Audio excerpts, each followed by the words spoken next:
Hi guys, Jeff Westfall here with a new series for you. I call it Daggers on the Dummy. So we're going to be putting some people's panties in a bunch because we're using Filipino martial arts on what appears to be a Chinese trapping dummy. In reality, don't tell anyone, it's not. It just looks strangely like one. Anyway, I've removed one of the dummy's upper arms so that I only have the right-hand side arm. This one will come into play in 2 or 3 episodes down the road, or 1 or 2 episodes down the road, but for today's episode, I won't be using this bottom arm. When we do the drill that I'm going to simulate over the next several episodes, we have the student who I'm playing here with Earth Grip Dagger. The feeder, whether he's an instructor or just a feeder, has Heaven Grip. And what I'm imagining is happening at the lowest level especially, is that he is feeding a forehand number 3, right? There are other things he could be feeding in the regular drill, but just to keep it simple, I want you to imagine a forehand coming at about the height of this arm. And what I'm going to do is get out of the way and meet that forearm with my forearm. Except, of course, I have an Earth Grip. As you just saw, it works just as well with the Heaven Grip. Now, I've got the dummy set for free rotation. So if your dummy doesn't do that, I'll put the pin in to simulate that.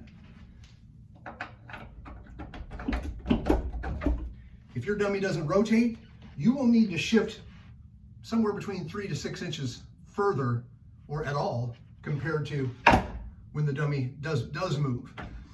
I find that I can make the transition footwork much smoother with the dummy set on a mobile setting.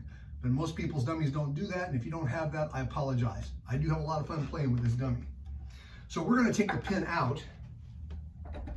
Really, it's pretty easy to adjust with an immobile dummy by just adding a little more movement in your footwork.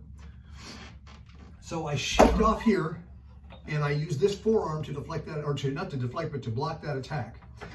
Frequently, right from here, what we will do is move back across this laser beam, this imaginary laser beam coming out of the dummy's arm, and redirect down this way. 1, 2. It's possible to go too far, and what will help me learn that is in a minute when we add in the left-hand slap. But for right now, let's just look at this part. 1, turn around the corner that way.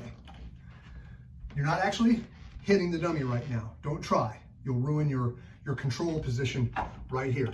You're just ready. Turn the corner. Just as I'm getting past the laser beam, I want to make a transfer from this arm to this hand. Fingers down, thumb up on top, and that's going to be a slap across. At the same time that happens, as you can see, if I leave this here, my dagger arm is in the way. Potentially dangerous for me, even at minimum will foul up my technique. So from here, now my dagger arm is less in the way, but it's still kind of in the way. I want my hand to go right about where it is. So from here, this is going to retract under here. Now, before this arm has had much of a chance to move, which is really cool with the mobile dummy, it helps you learn this lesson. When I release this, I want that arm to be right there. I don't want it to move much, if at all. So thumb up, fingers down. I've cocked this. I throw a backhand thrust.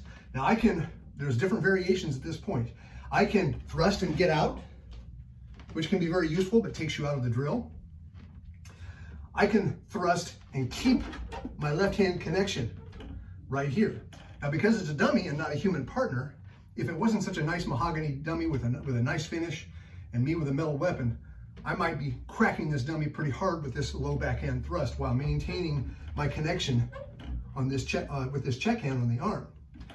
So there are many different ways you can do this, just by virtue of changing the dummy, by virtue of changing what you're imagining is happening. So this is movement 1 of Palasut in Daggers on the Dummy. Just like that. Catch me next time, and we'll add another movement in.